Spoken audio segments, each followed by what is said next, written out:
Começando então mais um episódio unindo a fé e a ciência com a doutora Alana, esse podcast, um grande propósito de Deus, em que eu trouxe um convidado muito especial, diretamente de Belo Horizonte. Então você que ainda não se inscreveu no nosso canal do YouTube, se inscreva, comente, compartilhe, porque assim, Deus tem honrado demais. Cada convidado que senta aqui é exatamente direção dele.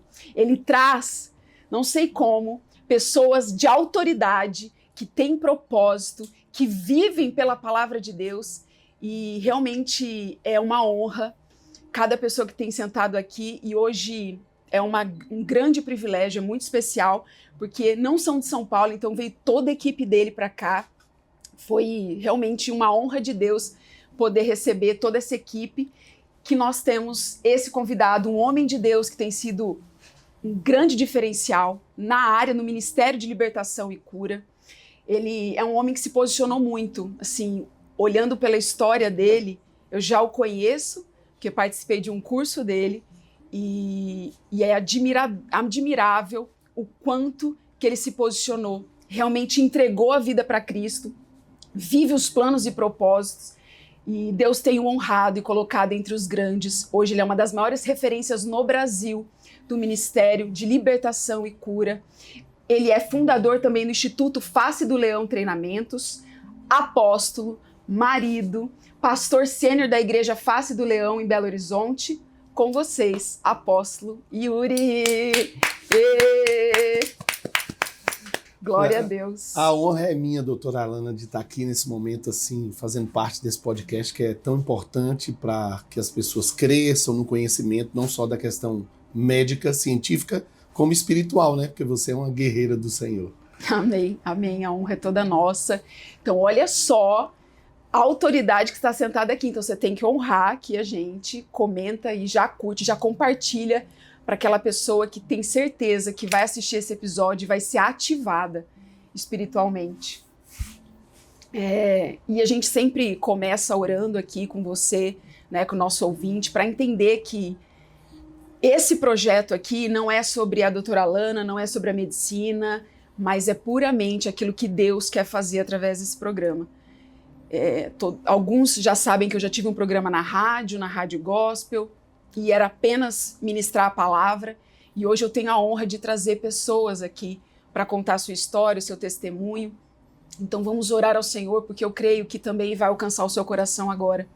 Pai, em nome de Jesus, Senhor nosso Deus, eu quero consagrar esse episódio. Senhor, esse episódio é teu. O teu Santo Espírito governa, conduz os nossos corações, que cada ouvinte esteja com o coração aberto para entender essa palavra, frutificar, multiplicar. Senhor, que haja cura, que haja libertação, que haja renovo, que haja, Senhor, uma busca sedenta por ti, que esse episódio, esse programa possa, Senhor, confrontar, mas também ativar de forma sobrenatural cada ministério, cada chamado, cada propósito, cada vida que vai assistir esse episódio, em nome de Jesus. Amém. Amém. Amém. E a primeira pergunta, então, é como tudo começou, né? Entender de onde veio esse chamado, como que o senhor achou que foi realmente, que era isso, o seu verdadeiro propósito.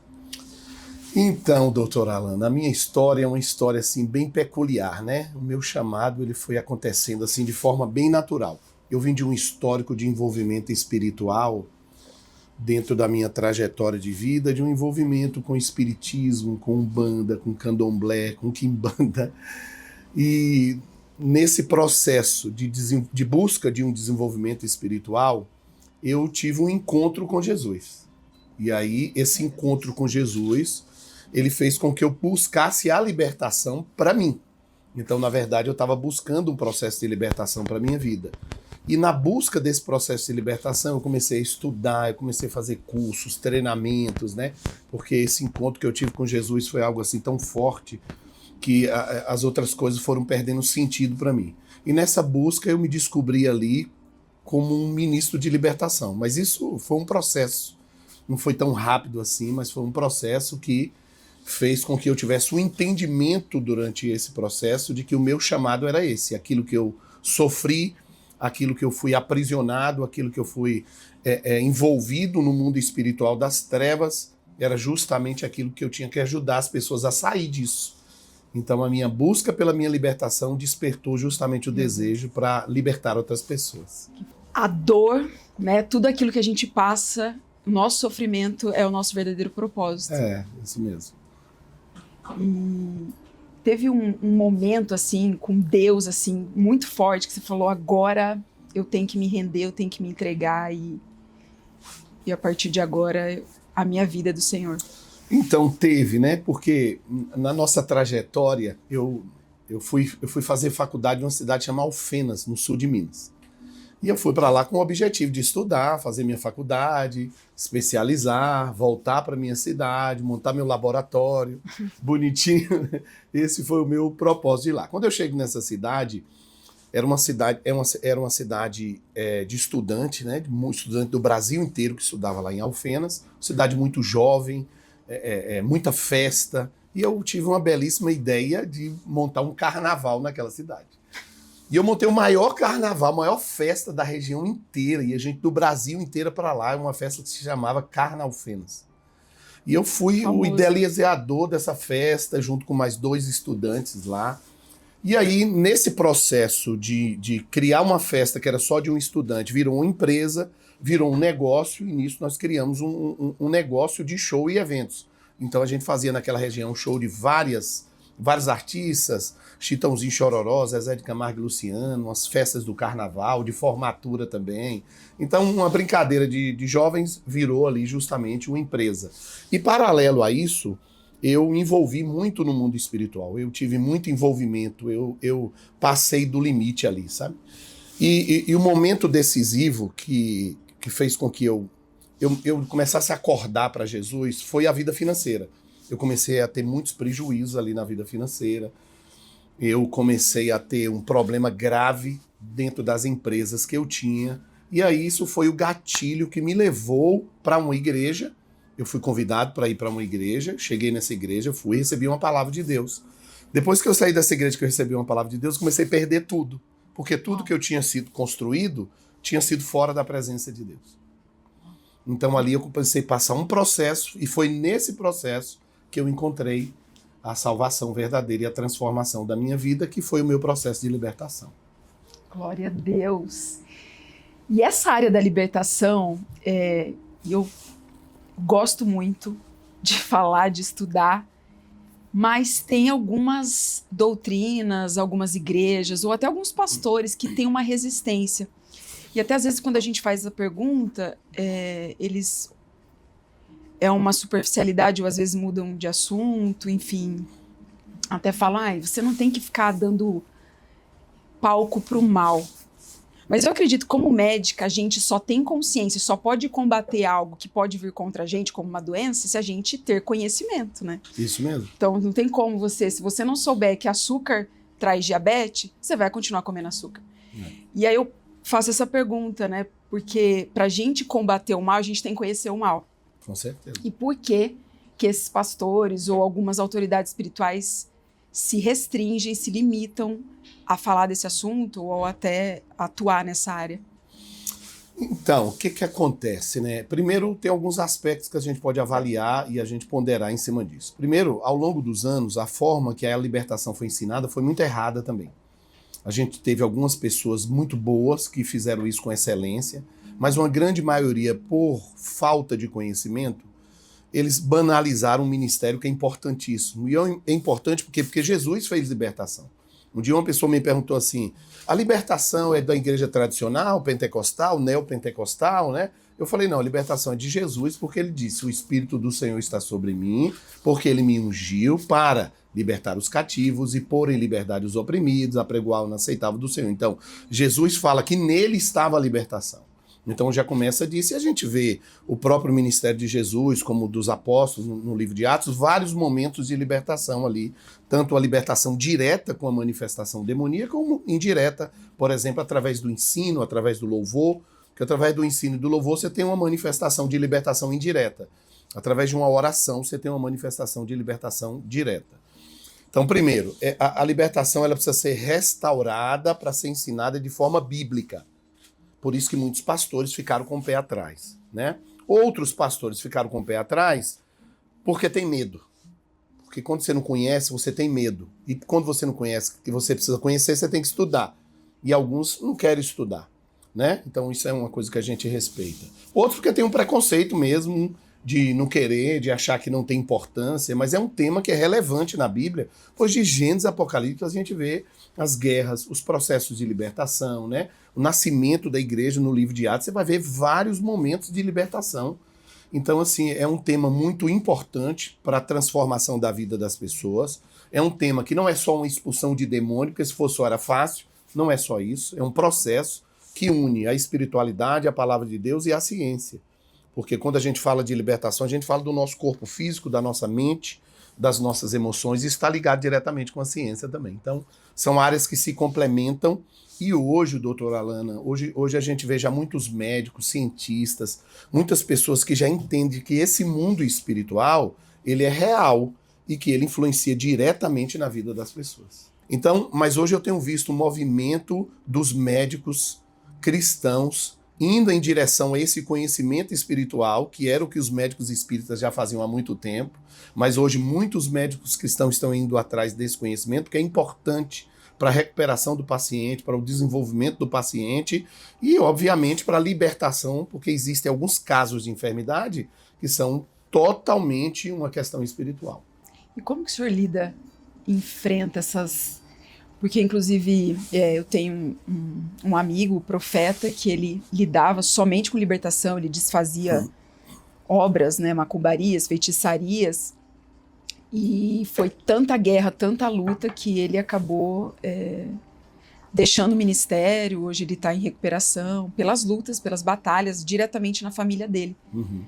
Então, quais são as armaduras aí que o senhor tem para não ser afetado?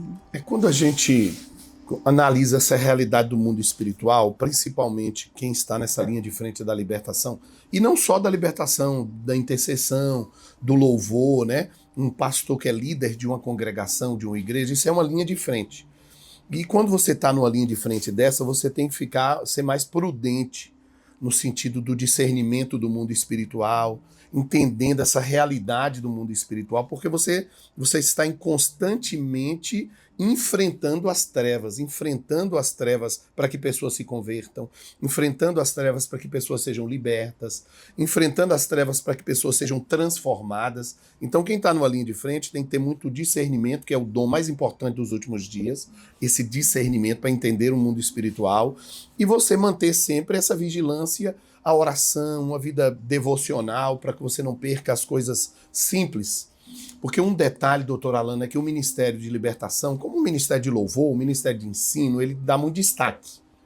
Então, e quando se dá muito destaque, você começa a ter conhecimentos muito profundos, você cai no erro de perder as coisas básicas. Então você tem que ter aquele devocional, você tem que ter aquele contato com as pessoas que às vezes está começando agora na igreja, pra você ver a pureza da transformação de uma conversão.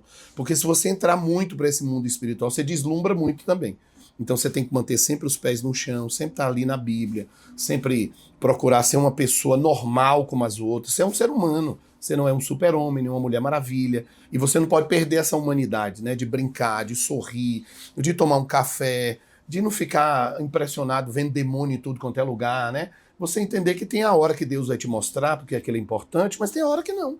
Que você vai estar numa praia, que você vai estar se divertindo, conversando, brincando, entendeu? A gente não pode perder isso. Se você perder isso, é um dos fatores assim que mais levaram líderes de excelência a se perder no meio da caminhada.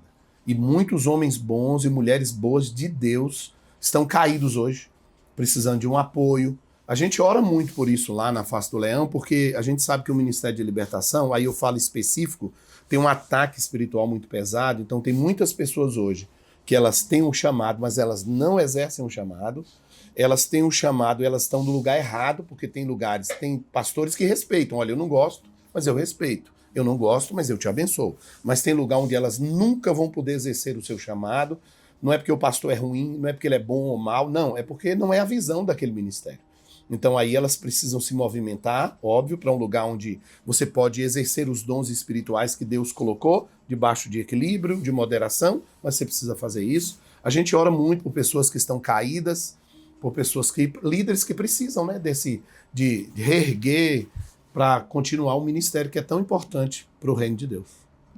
O senhor acha que as emoções podem ser brechas espirituais no sentido de uma ira, no sentido de... mas de um momento, não de uma situação, por exemplo, um trauma do passado, mas sim, hoje eu vou murmurar porque não deu certo aquilo que eu planejei. Isso é uma brecha? Com certeza. Com certeza. O nosso... Vamos parar de murmurar, hein, gente? E outras coisas mais, né? A nossa questão emocional, ela influencia muito no nosso comportamento, né? Então, eu sempre digo, pensamentos geram sentimentos, sentimentos geram reações, palavras e ações. Então, o equilíbrio emocional que nós precisamos ter, ele é fundamental para que a gente possa ser pessoas equilibradas, comedidas, entendeu? Entender que a vida nem tudo vai ser flores. Vão ter momentos difíceis, vão ter momentos que a gente vai ter ataques espirituais, vão ter momentos que não é ataque espiritual, é situação do dia a dia, corriqueiro, que a gente tem que ter prudência e equilíbrio para tomada de decisão. Então, essa questão emocional, ela é fundamental em todas as áreas, né? Não é só no espiritual, né? Na sua profissão, ali o pessoal que está aqui da mídia, o pessoal que está ali no administrativo, o equilíbrio emocional é fundamental. Queria que o senhor falasse um pouco na qual eu participei da Escola de Libertação, Cura e Libertação, né, que o apóstolo tem lá em BH. Queria que o senhor falasse um pouquinho dessa escola, que na verdade não é só em BH, né? O senhor vai em Brasil inteiro. Como que funciona? E também a segunda pergunta, como que o senhor gerencia tudo isso, né, esse tempo? Porque o senhor tem a igreja, pastor sênior da igreja, então tem curso, tem ministração, faz gabinete pastoral, acredito, também. Também. Então, assim, como que é essa vida? Essa vida é uma vida corrida, mas é uma vida boa, porque a gente está servindo a Deus, né? Quando você está fazendo, quando você exerce aquilo que Deus te chamou com excelência, com dedicação, então você supera as suas limitações humanas do cansaço. Eu sempre brinco com os meninos que o cansaço é psicológico, mas não é não, viu, gente? É uma brincadeira, o cansaço a gente tem que descansar também, senão a doutora aqui puxa minha orelha, né? Mas a questão é o seguinte, a escola de libertação, ela nasce antes da igreja. Na verdade, quando Deus me chamou para um ministério, eu me converti, fui buscar minha libertação, no meio do caminho eu entendi que era meu chamado de libertação. Mas eu não queria muito encarar nada assim de ser um pastor de libertação, nem muito menos uma igreja, né? Eu queria estar ali servindo, ajudando os irmãos na igreja. As coisas foram evoluindo e você sabe que o processo de Deus é gradativo na nossa vida, então as coisas foram tomando uma forma em que os projetos pessoais que eu tinha, que eu ia retomar a minha vida, não deram certo pelo chamado. Então eu fui para o chamado de libertação, então fui consagrado evangelista, depois pastor de libertação, líder de libertação na igreja que eu congregava, depois nasceu a escola de libertação, começamos com a escola de libertação, essa escola foi evoluindo, saímos ali da igreja, colocamos um local interdenominacional, depois acampamentos de libertação, porque eu fui entendendo que Deus queria que eu focasse nessa área, né? Libertação e cura. Depois, mais na frente, surge a igreja, que não era uma coisa que eu queria, porque a igreja a gente sabe que demanda um tempo muito grande, né?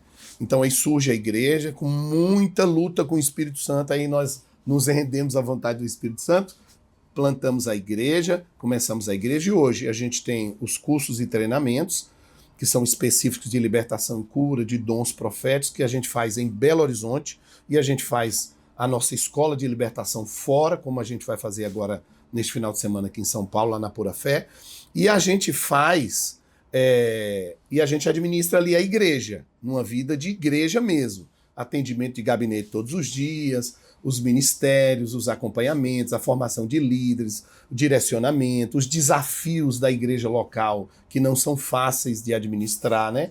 Então, assim, e Deus nos dá a graça dele, porque o seu poder se aperfeiçoa na nossa fraqueza. Amém. É verdade. E a gente vai administrando isso. Eu uso muita coisa que eu aprendi lá atrás, né? Nas empresas que eu tinha, então eu acabei que tem muitas ferramentas que hoje você usa no reino de Deus, e aí você vai tentando administrar da melhor forma possível. Cansa, mas é um cansaço bom, porque quando você faz o que você ama, é um cansaço que te dá prazer, te dá alegria. E assim, e toda essa bagagem que o senhor tem do empreendedorismo, O senhor pensa também em ter um curso voltado para isso, na área espiritual? Também. Hoje a gente faz um módulo específico sobre a área financeira, mas isso já é uma coisa que está no meu coração, que benção. Porque essa questão espiritual, ela influencia na área financeira, na área sentimental, em todas as áreas da nossa vida. Então, quando você fala de gestão, você fala de ferramentas de administração e gestão no aspecto natural, mas você também tem uma variável que é o mundo espiritual. Então, quando você conhece essas duas vertentes, você lida muito bem com o mundo natural e com o mundo espiritual. Tem um equilíbrio, né? Nem tudo é espiritual, então nem todo prejuízo que a pessoa toma é espiritual. E existem situações que são naturais, que você tem que se capacitar, você tem que estudar para fazer a gestão de forma correta. Mas tem situações que são espirituais, então você vai abordando isso aí. E isso aí já está na nossa rota lá. Que bênção. E como saber, né, a luta é espiritual? Né, seja uma enfermidade física ou emocional, né? Porque tem a medicina, mas a medicina tem um limite, ela para ali. E como, né, até eu entrevistei uma médica pastora que ela falou que ela se entregou a Jesus porque ela foi em todos os psicólogos, psicanalistas e psiquiatras do mundo inteiro, da Itália, que era um especialista em depressão em adolescente, para a filha dela. Chegou a levar em centro espírita em tudo, porque ela estava desesperada, a filha não comia há mais de 3 meses, já estava emagrecendo.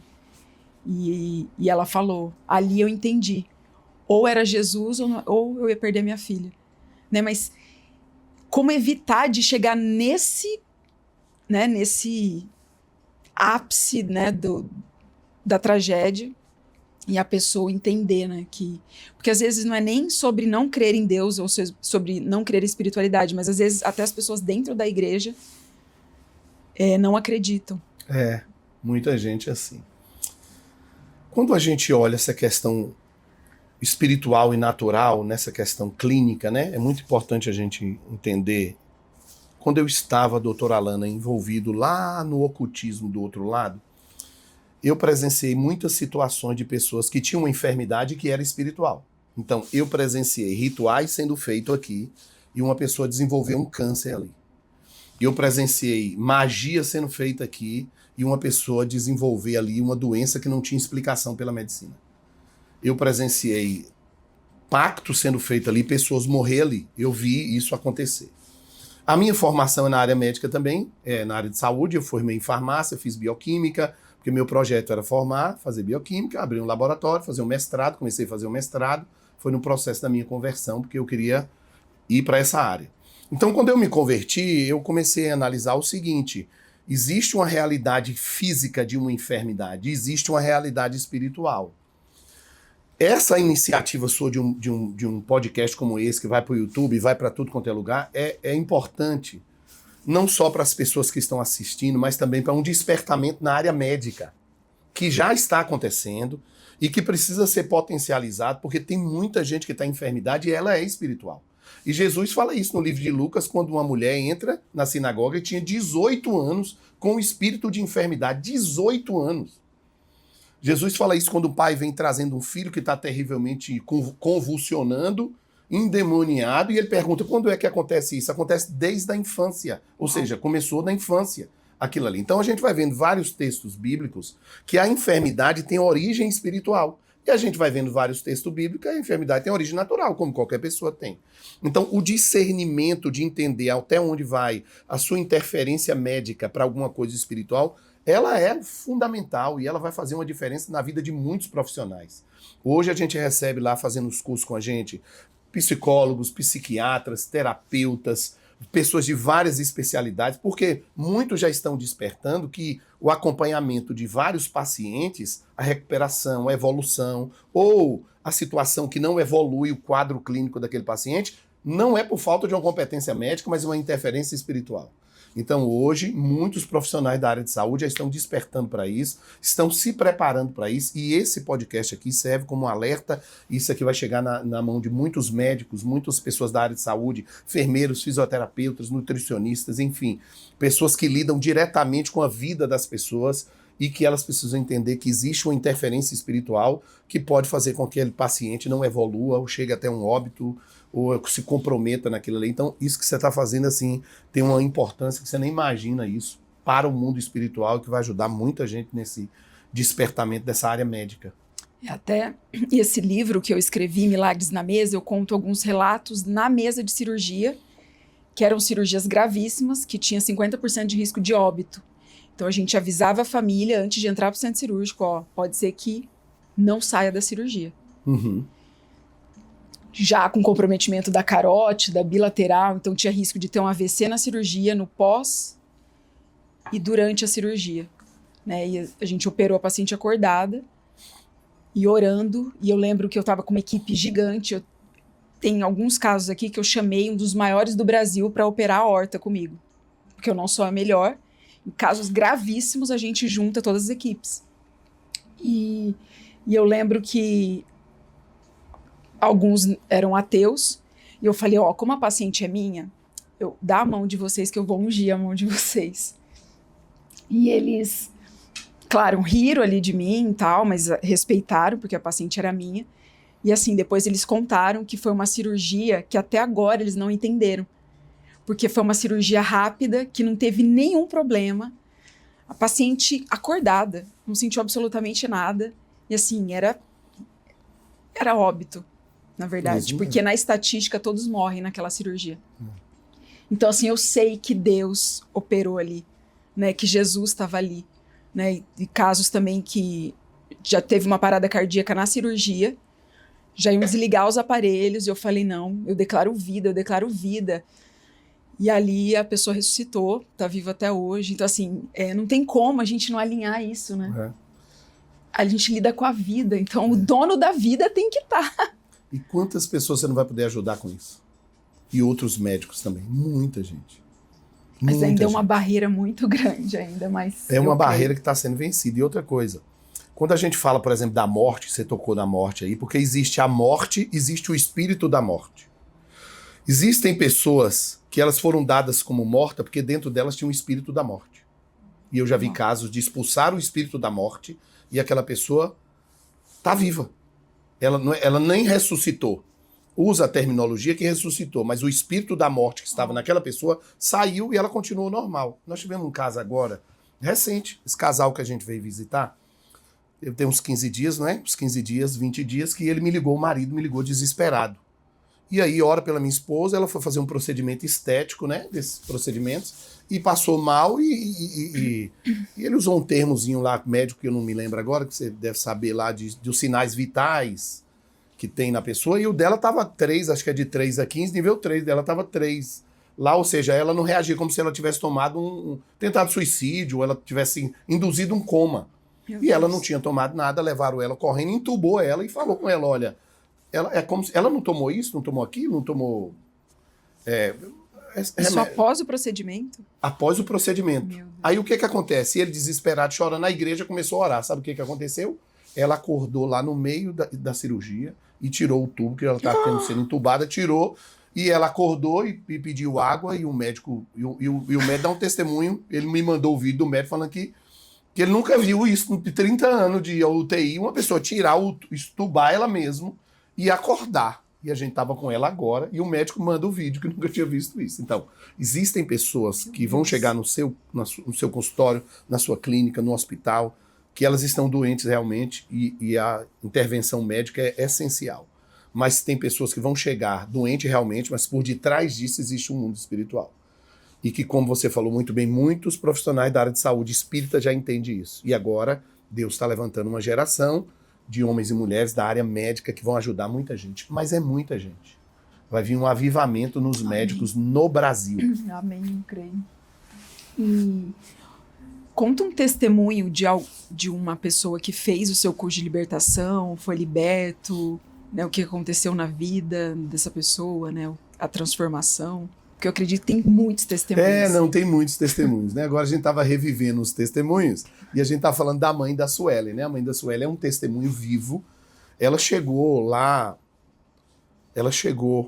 doutora Alana, na nossa igreja, ela ficava endemoniada 24 horas. Meu Deus. Ela ficava endemoniada. Melhorava um pouquinho, ela ficava endemoniada. Claro que uma percepção humana natural fala o quê? Problema psiquiátrico.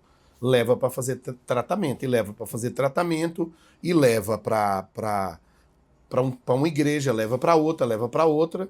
E não é que as igrejas eram piores ou melhores, é porque eles não tinham conhecimento da libertação. Então ela chegou lá, não foi? A Sueli está ali, ela chegou lá e aí nós começamos a passar ela por um processo de libertação. Ela tinha um nível de jogar álcool no corpo e querer tocar fogo.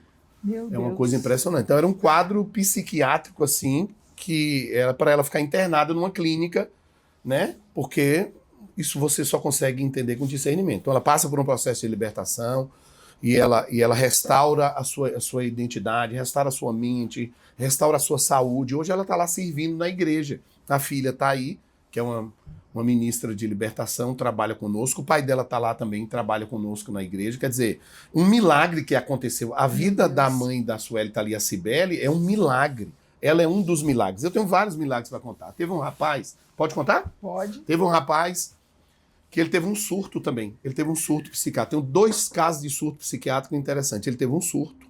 E aí eu estava indo para o Rio de Janeiro, interior do Rio de Janeiro, Nova Friburgo, aquela região ali, região serrana. E quando eu estava indo para lá, uma mãe me ligou desesperada. A tia me ligou. O rapaz teve um surto psiquiátrico aqui. E ele terminou um namoro e aí ele surtou. E a gente correndo, e o pastor que estava me ligando, me pegou no aeroporto correndo, eu falei, vai correndo o máximo que você pode, porque ele estava tentando suicídio. Ele pegou uma mão cheia de chumbinho. Meu Deus. E quando a gente estava chegando lá, ele pegou o chumbinho e ele jogou o chumbinho na boca. E ele começou a mastigar o chumbinho. Aí esse demônio eu expulsei na mão, literalmente na mão. Eu dei um tapa no rosto dele, ele cuspiu o chumbinho, eu meti a mão e ele endemoniado. Tirei o chumbinho, aí eu ministrei a expulsão do demônio, o demônio começou a vomitar e ele saiu do surto e era um espírito maligno que colocou ele no surto. Meu Deus. E ali ele foi liberto daquele surto, hoje ele está casado com outra jovem, tem a sua filha, hoje ele tem a sua empresa lá, seu negócio, hoje está feliz. Teve um caso também que é um caso muito intrigante, que eu estava na cidade do interior da Bahia chamada Itarantim. E eu passei, doutora Alana, assim, da igreja para um restaurante que a gente tinha, cidadezinha pequena da Bahia, eu fui pregar lá, os pastores amigos, e eu vi assim naquelas casas, nos interiores tem umas casas, que é a casa assim embaixo, e tem tipo um subsolo assim, né, um quintal assim embaixo, ficava assim. E tinha uma grade, e esse rapaz ficava preso na grade, e ele não podia sair da grade.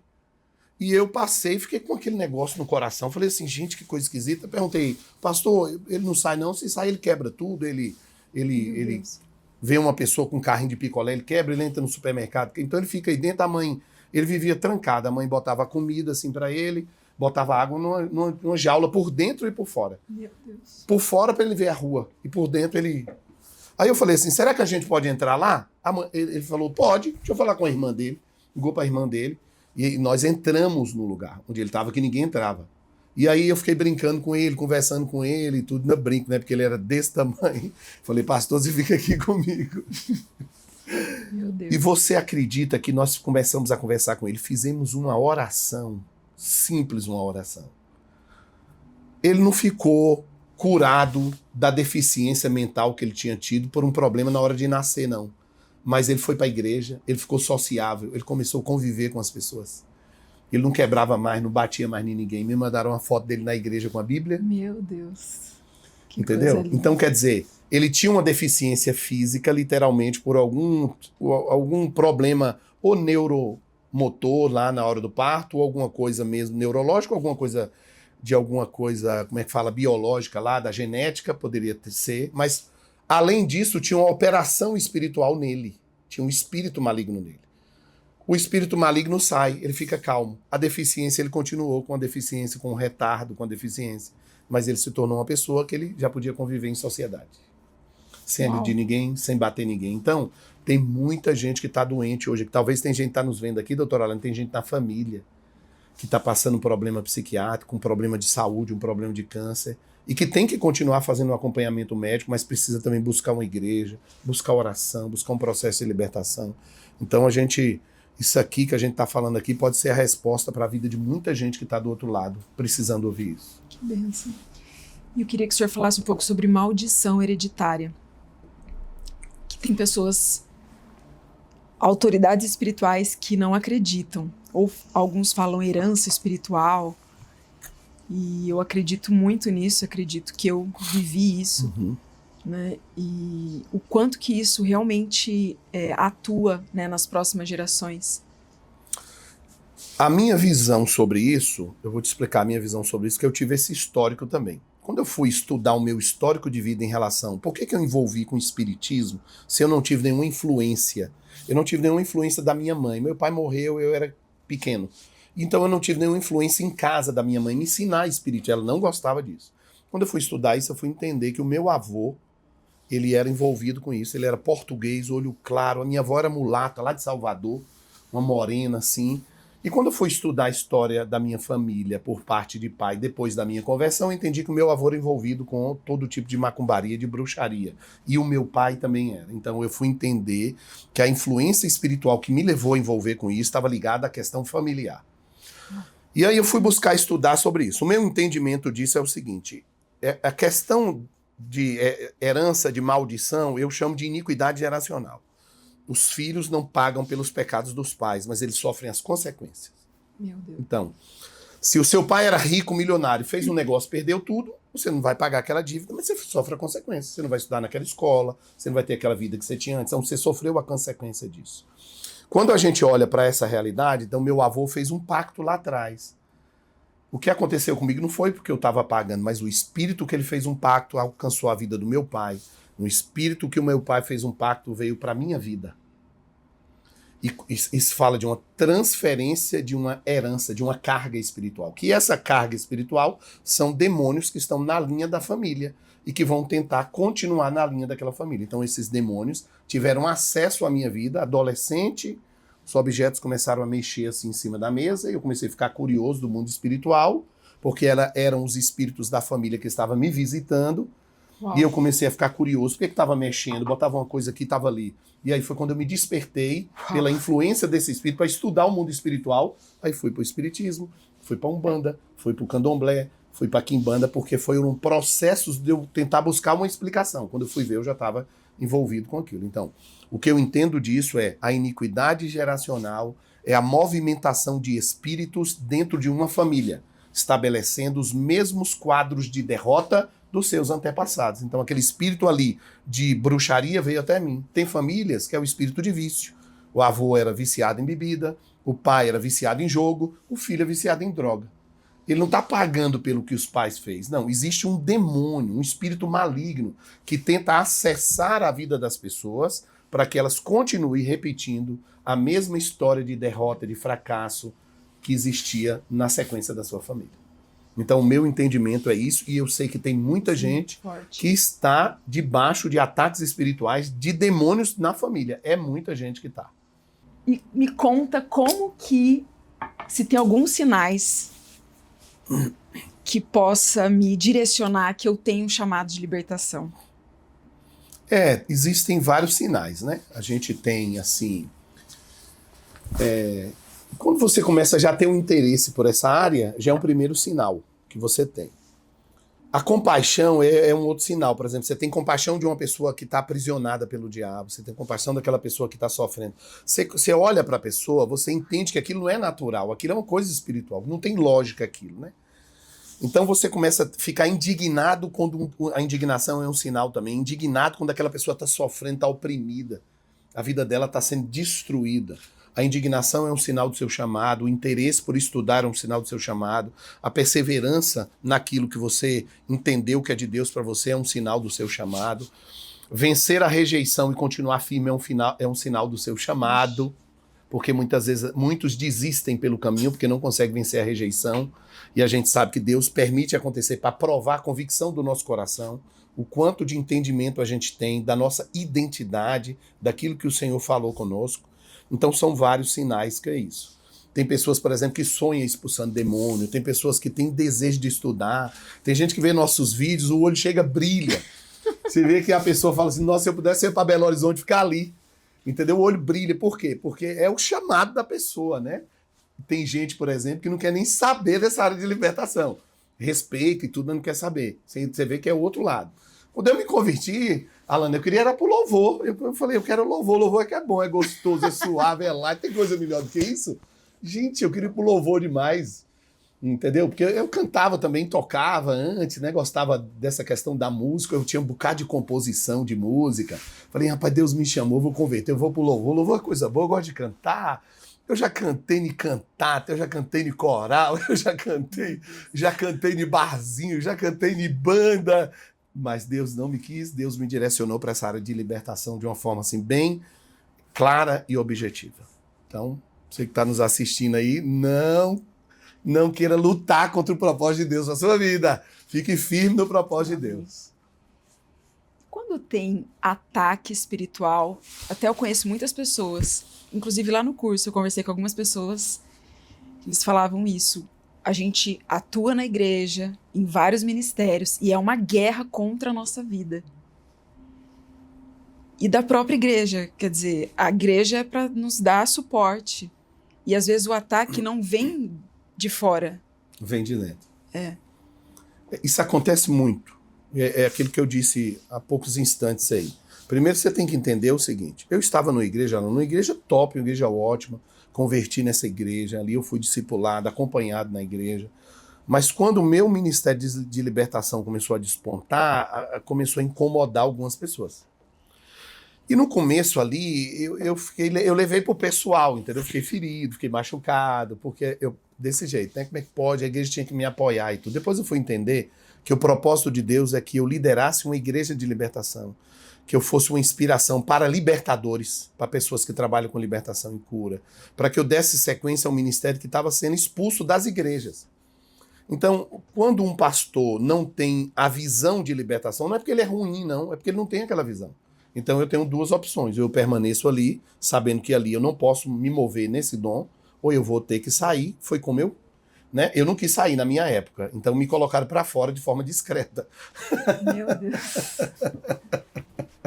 E aí eu saí, e aí eu tive que cumprir o meu chamado. Então antes que alguém te coloque para fora, de forma discreta ou indiscreta, é melhor você entender o seu tempo, sabe discernir o tempo, porque para todo tempo tem um propósito.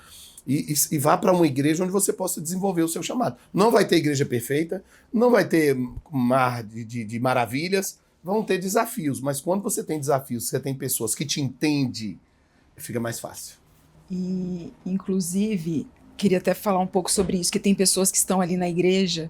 Você acredita que tem algo, tem um trauma ali que precisa ser liberto, tem alguma coisa? Ou não, a pessoa está ali numa cegueira espiritual mesmo, né? Porque ela acha que ela está ali na igreja, ela está pagando os boletos em dia, ela está honrando a casa, mas não está vivendo o extraordinário, não está vivendo aquilo que Deus prometeu. Se tem algo que realmente tem que ser destravado, essa pessoa, né? Como fazer essa pessoa primeiro enxergar, procurar ajuda e destravar esse...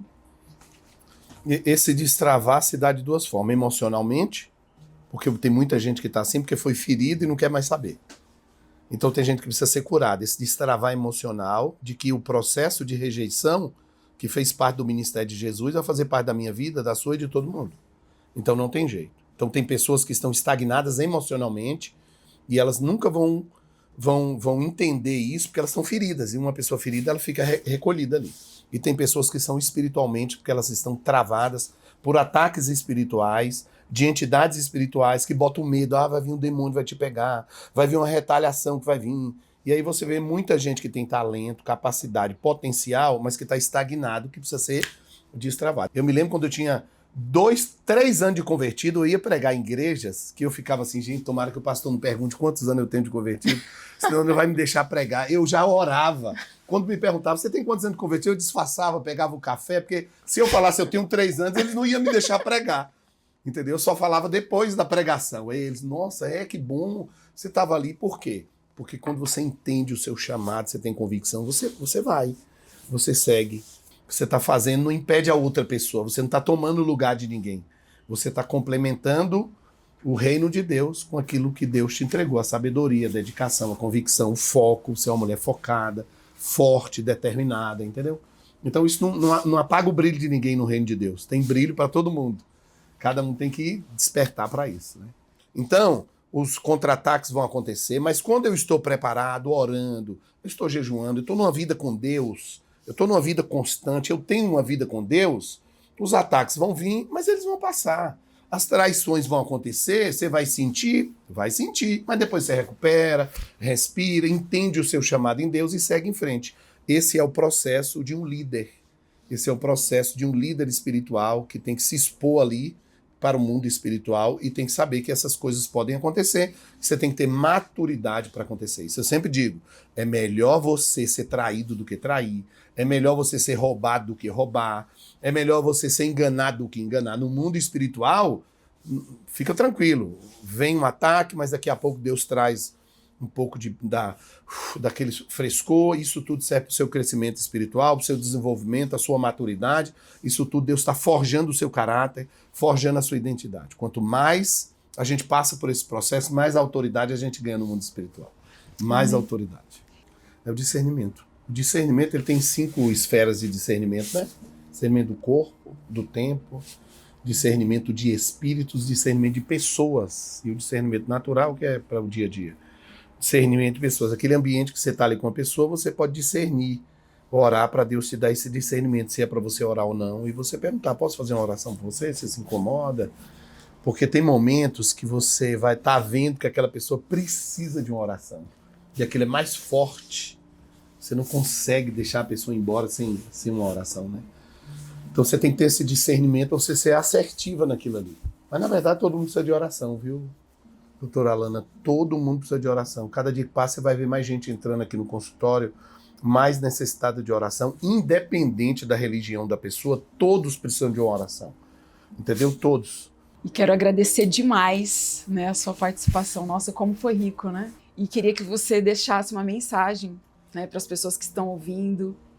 Eu tenho um grupo de oração no WhatsApp que tem quase 200 pessoas que me seguem desde que eu comecei a caminhada, que ficam nas lives de orações comigo às 3 da manhã e são bem assíduas, assim, vão no lançamento do livro, no culto de ação de graça da inauguração do espaço vieram, e eu creio que são essas pessoas que assistem todos os episódios e são pessoas que têm um chamado, têm um ministério, tem pessoas que estão adormecidas, que estão feridas. Eu creio que Deus, ele tem trazido para mim pessoas que estão feridas na igreja e pessoas que desviaram da igreja. Então eu queria que o senhor falasse exatamente para essas pessoas também, que eu acredito que é o meu maior público. Né? Como resgatar essa chama, né? Como reincendiar novamente, né? Do primeiro amor.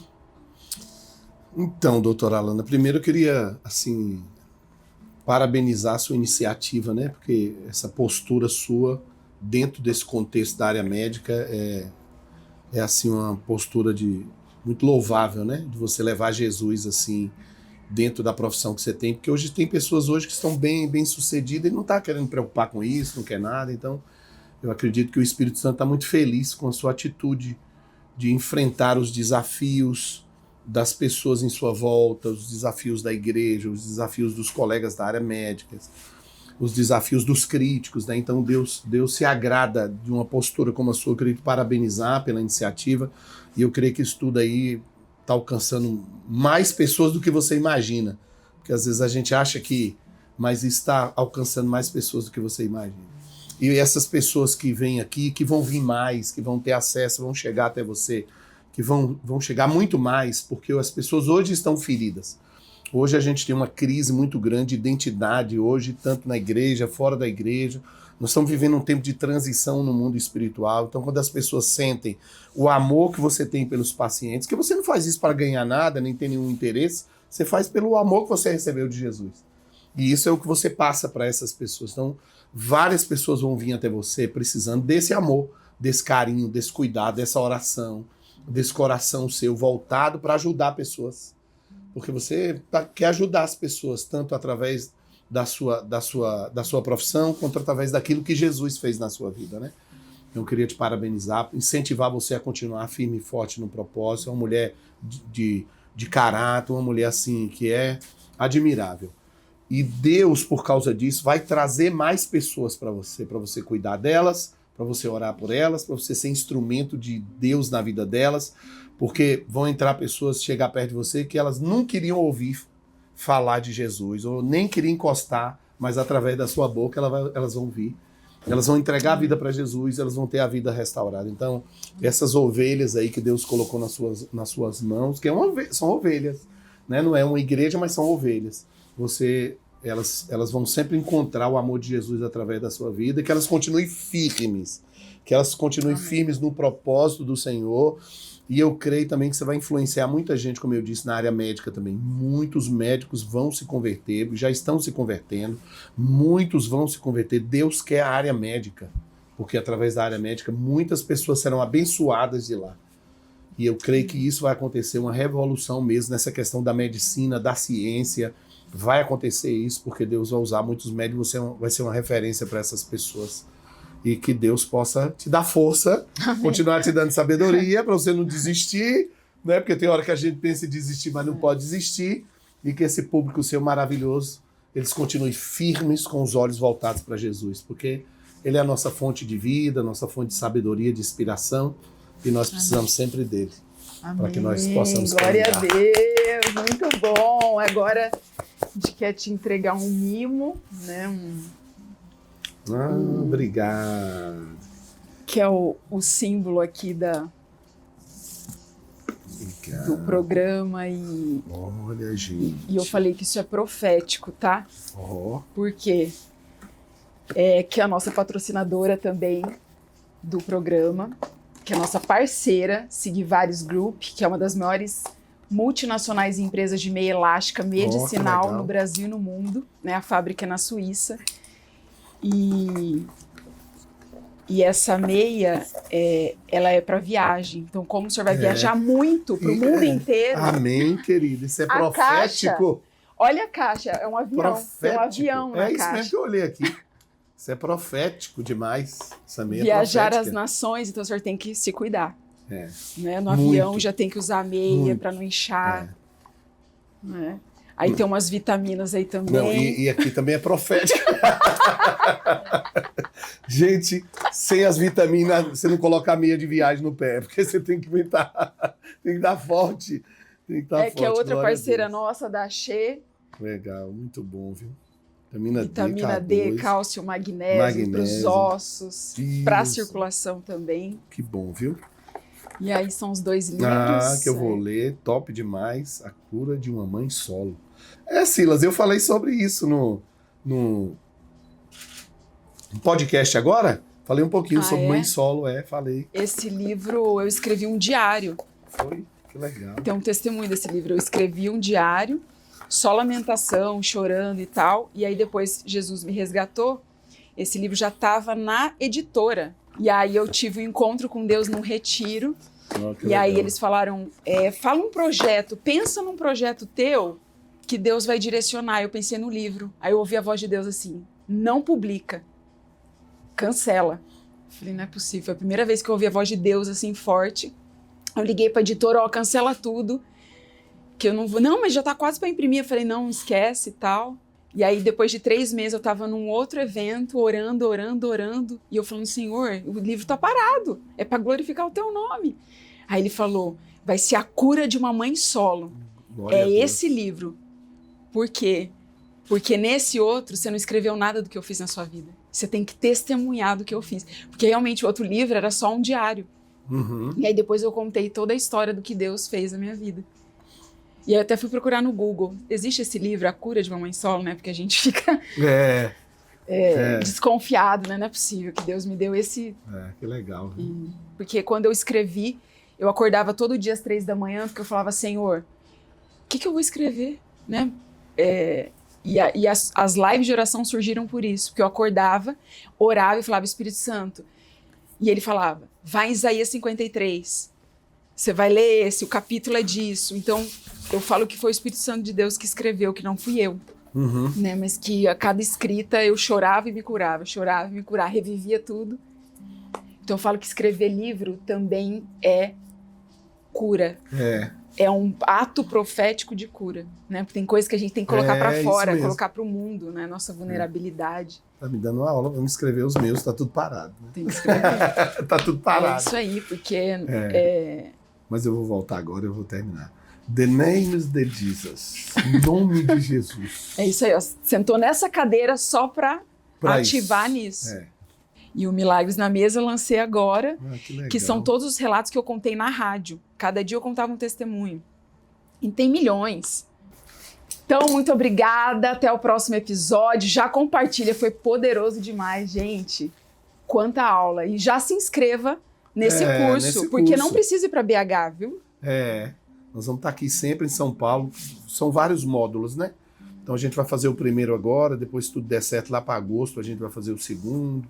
Se der tudo certo, de 2 em 2 meses, nós vamos estar aqui justamente para fazer os treinamentos. E tem a opção online também, Tem a opção online também, que a pessoa pode fazer online em casa. Nós temos também agora, doutor Alan, o Clube dos Libertadores, que a pessoa pode fazer a inscrição e ela tem várias modalidades. Ela recebe um livro em casa de libertação, o outro pacote ela recebe um livro de libertação, cura, ela recebe óleo, recebe lembranças, óleozinho de libertação. Aí o terceiro é aquelas pessoas que querem, elas recebem 3 livros em casa e eu faço uma aula com elas por mês online.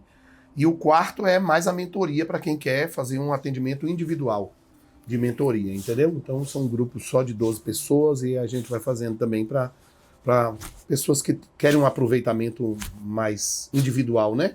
Então aí você tem ali pacotes que pode ajudar todo mundo a crescer. Então a gente tem a aula, tem os livros, a gente tem toda essa parte de capacitação. Deus me deu uma missão de despertar os libertadores do Brasil, aqueles que estão escondidos, aqueles que estão morrendo, aqueles que se descobriram como libertadores igual ela, os que estão velhos achando que não tem mais jeito, a gente dá uma sacudida neles também. Glória a Deus, Glória olha a que Deus. bênção, viu? Glória a Então, Deus. até o próximo episódio. Deus te abençoe.